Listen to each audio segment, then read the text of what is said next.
let's go into a hold. Welcome back. It's Philip A. Crotion with iamCREATURescience at iamCREATURescience.com. Today we are in Group I of the Movement Mastery Database, the Teres Major and Teres Minor. And these are band lengthening pull downs. Now, this is more of, I would use this as a primer or, like a warm up or a finisher. And the reason why is there's not a lot of force production here, but the mind to muscle connection is very important. You're going to stay in the coronal plane. This is something that'll really help with posture, being upright. And when it comes down to it, good posture is the reflection of a healthy spine. The reflection of a healthy spine and the absence of asymmetries within the way that our spine flows or imbalances anterior to posteriorly speaking, it's a greater reflection of our internal health, which is going to make us present more beautiful.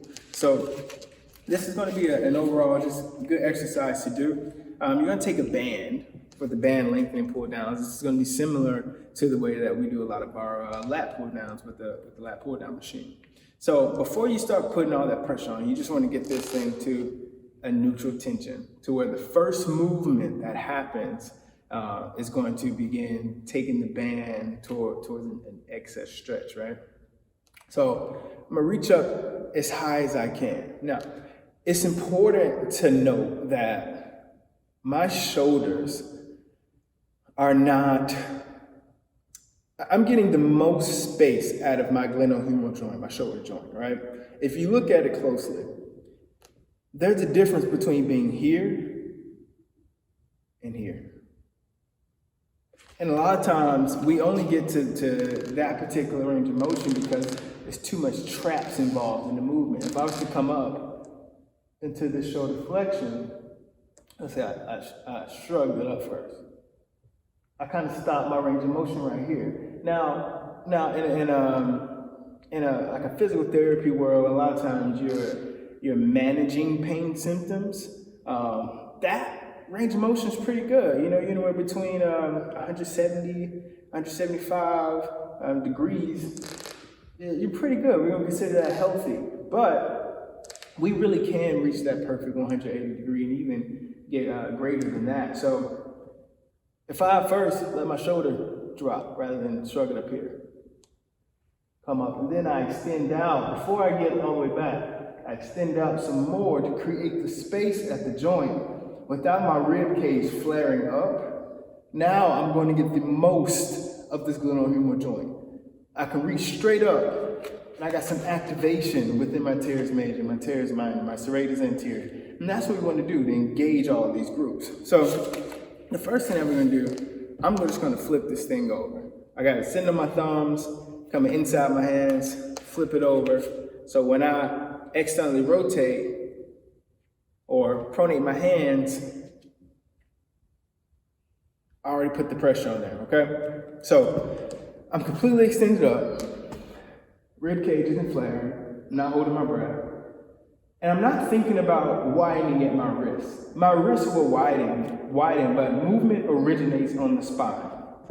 Let's make that a common theme. Movement originates on the spine. So this mind to muscle connection, I'm thinking right in this axillary region, right over the serratus anterior. I want to get my teres major and teres minor right under my rib delts, and just think about putting some tension in my back, and it'll start to widen up.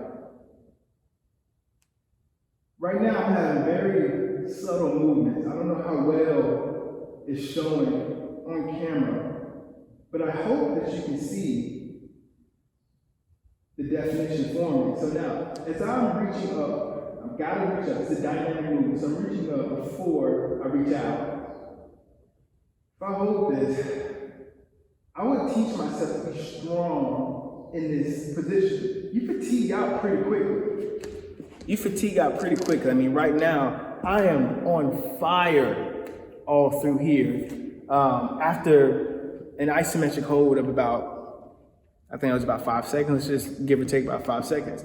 So if we can pump that up, maybe a good 20 reps, hold it for 10, we'll be primed up, ready to move to pull anything. to pull anything. So let's try that out. Completely extended. Rib cage not flared up. Spine healthy. Don't hold my breath. Just get like a few pulls, go about 5. Now it's going to a hold. And even if it looks like the shoulder came down some, it's not because it sunk down and I'm not extending out anymore. It's because I'm activating a certain muscle that moves it in position. Because when I let it go, it comes back up and around. Ooh. And from there, I've given my rhomboids I put my rhomboids in a better position to contract. I put my traps in a better position to do their job and not dominate these movements that they're not intended to work on. I mean, ultimately, something like that can be the difference between your head being stuck in this forward position and you're not getting as much force out of your speed, and your head being back in this position, because now you have more muscles anchoring you down the posterior side. Don't let your back be out of sight, out of mind, and don't think that your back is limited to wide lat pull downs. There's more to it. There's a lot more to it. It's put my lats in a good position.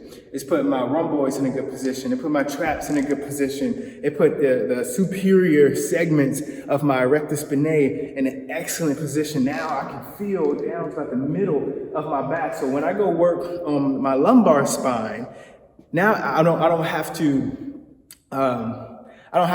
throw so much momentum into getting to that lumbar. I can do it with a more neutral pelvis and just have some strength really reaching up from that lower rectus spinae. I mean, that right there, that's going to be the solution to a lot of your pulling problems. You're going to improve your grip strength because it'll put the long head of your triceps into an excellent position. I mean, without me contracting much, it takes care of itself. So it's a small couple of muscles, but they serve a very big purpose. It's not like magic. It always is magic. And so my question to you is, it's rhetorical, but it's eternal. How do you move? Know your why. Know your why. You discover your how. All right, I'll catch you in the next video. You guys take care.